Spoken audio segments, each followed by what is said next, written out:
തൃശൂർ അതിരപ്പള്ളിയിൽ വീണ്ടും കബാലി ഇറങ്ങി. അതിരപ്പള്ളി മലക്കപ്പാറ റോഡിൽ ഇറങ്ങിയ കബാലി എന്ന കാട്ടാന ആംബുലൻസ് തടഞ്ഞു. ഇന്നലെ രാത്രിയാണ് വീണ്ടും ജനവാസ മേഖലയിൽ ആന ഇറങ്ങിയത്.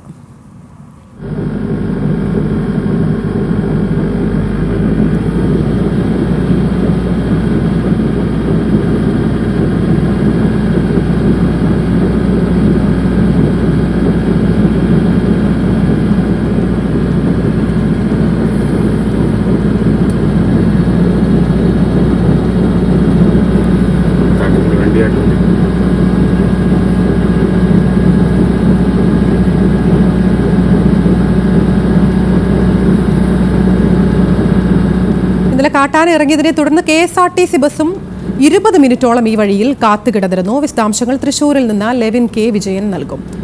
ലെവിൻ, ഈ വന്യമൃഗങ്ങൾ നാട്ടിലിറങ്ങി ഭീതി പടർത്തുന്ന സാഹചര്യം പിന്നെയും തുടരുകയാണ്.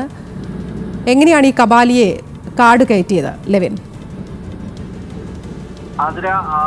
തുടർച്ചയായി ജനവാസ മേഖലയിൽ കാട്ടാന ഇറങ്ങുന്ന ഒരു പ്രദേശമാണ് ആതിരപ്പള്ളി മലക്കപ്പാറ റോഡിലെ ആദിവാസി നഗറുകൾ അടക്കമുള്ള വിവിധ പ്രദേശങ്ങൾ. ഇവിടെയാണ് കഴിഞ്ഞ 2 ദിവസങ്ങളിലായി കബാലിയുടെ ശല്യം വീണ്ടും ഉണ്ടായിരിക്കുന്നത്. ഏറെ നാളുകൾക്ക് മുൻപ് നിരവധി തവണ കബാലിയുടെ ആക്രമണം മേഖലയിൽ ഉണ്ടായിരുന്നു. അതിനുശേഷം ഒരു ഇടവേളയ്ക്ക് ശേഷമാണ് കഴിഞ്ഞ ദിവസം മുതൽ വീണ്ടും കബാലിയുടെ ആക്രമണവും ശല്യവും ഈ മേഖലയിൽ ഉണ്ടായിരിക്കുന്നത്. കഴിഞ്ഞ ദിവസം അടിച്ചിൽ തൊട്ടി ഊര് നിവാസിയായിട്ടുള്ള മുരുകസ്വാമി എന്ന ആദിവാസി യുവാവിന് നേരെയായിരുന്നു കബാലിയുടെ ആക്രമണം ഉണ്ടായത്. 2 ദിവസം മുൻപ് ഇയാൾ മലക്കപ്പാറയിൽ പോയി തിരികെ വരുന്ന വഴി ആനയെ വഴിയിൽ കാണുകയും പിന്നീട് ആന ഇയാളെ ഉപദ്രവിക്കുന്നതിനായി പാഞ്ഞെത്തുകയുമായിരുന്നു. ആനയുടെ ആക്രമണത്തിൽ ഈ മുരുകസ്വാമിക്ക് ഗുരുതരമായി പരിക്കേൽക്കുകയും തുടയിൽ പൊട്ടി വനത്തിനുള്ളിൽ ഒരു രാത്രികാലം പൂർണ്ണമായും അവിടെ രക്ഷപ്പെട്ട് ഒളിച്ചിരിക്കേണ്ട ഒരു സാഹചര്യം ഉണ്ടായി.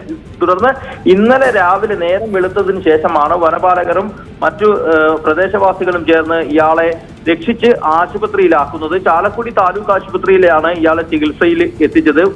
വനംവകുപ്പിന്റെ തന്നെ ആംബുലൻസിലാണ് ഇയാളെ ചാലക്കുടിയിൽ എത്തിച്ചത്. ഈ ആംബുലൻസ് ആശുപത്രിയിലെ ചികിത്സയ്ക്ക് ശേഷം ഈ മുരുകസ്വാമിയുമായി തിരികെ സ്വന്തം നാട്ടിലേക്ക് പോകുന്ന സമയത്തും അതിനുശേഷം ആംബുലൻസ് തിരികെ അവിടെ നിന്നും ഈ പരിക്കേറ്റയാളെ അവിടെ എത്തിച്ചതിന് ശേഷം തിരികെ ചാലക്കുടിയിലേക്ക് മടങ്ങി വരുന്നതിന് ശേഷം വീണ്ടും കബാലിയുടെ ആക്രമണം ഉണ്ടാവുകയായിരുന്നു. ഈ ആംബുലൻസ് ഏറെ നേരം ഇന്നലെ വൈകിട്ട് 5 മണിയോടുകൂടി റോഡിൽ ഈ ആന ഇത് തടഞ്ഞിട്ടു. അതിനുശേഷം ഇതുവഴി വന്ന മലക്കപ്പാറയ്ക്ക് പോയ KSRTC ബസ്സും ഇതേ നിലയിൽ ആന തടഞ്ഞിടുന്ന ഒരു സാഹചര്യം ഉണ്ടായി. വീണ്ടും ഇന്ന് രാവിലെയാണ് ആനയുടെ ആക്രമണം വീണ്ടും ഉണ്ടാകുന്നത്. ഈ പ്രദേശത്ത് ആനയെ ആക്രമിച്ചു എന്ന് പറയാൻ വീണ്ടും ജനവാസ മേഖലയിൽ ഭീതി പടർത്തി കാട്ടാന നാട്ടിലിറങ്ങിയ വാർത്തയാണ് തൃശ്ശൂരിൽ നിന്ന് വരുന്നത്. കബാലി എന്ന കാട്ടാനയാണ് പുറത്തിറങ്ങിയത്. KSRTCയും ആംബുലൻസും അടക്കം സ്തംഭിപ്പിക്കുന്ന രീതിയിലായിരുന്നു കബാലിയുടെ പ്രകടന. വിശദാംശങ്ങൾ നൽകുകയായിരുന്നു ലെവിൻ കെ വിജയൻ.